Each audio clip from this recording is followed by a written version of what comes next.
এসেছেন প্রথম থেকে আজকে এই পর্যন্ত।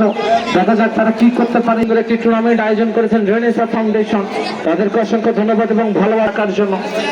আজকে যারা উপস্থিত হয়েছে এবং ভালোবাসা জানাই। এরকম একটা আবহাওয়ার মধ্যে আপনারা খেলা দেখতে এসেছেন। জনকল্যাণ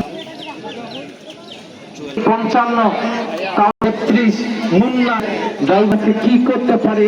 অপরদিকে সেই সাথে রাসেল খালি হুইসেলের মাধ্যম দিয়ে শুরু হয়ে গেল আজকের খেলা। বর্তমান সেকেন্ড এই যাত্রা রনি লম্বা করে বাড়িয়েছেন সোহাদের উদ্দেশ্যে।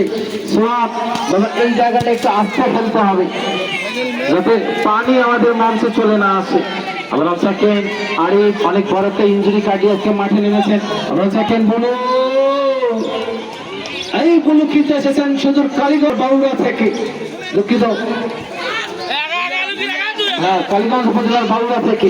দেখা যাক এই যাত্রায় লম্বা করে কি করেছেন গোলরক্ষক হাসান, লম্বা করে কি করেছেন সেখানে হেডার প্রচেষ্টায় এই যাত্রায় এসেছেন। এই খেলাটি এসেছেন সুদূর কুড়িগ্রাম থেকে আজকের এই ফাইনাল খেলার জন্য। যথারীতি বল চলে গেল মাঠের বাইরে।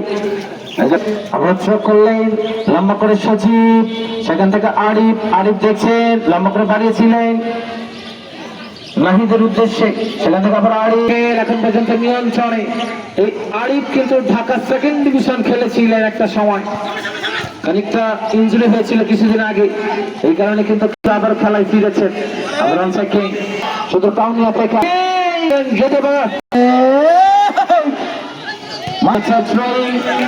করবেন নিজাম ডাকু নিজামকে তিনি থ্রো করবে।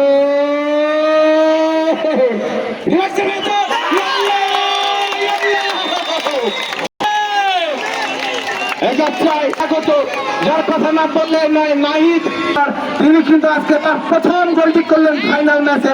এজন্য হয়তো কুড়িগ্রাম থেকে উড়িয়ে নিয়ে আসা হয়েছিল।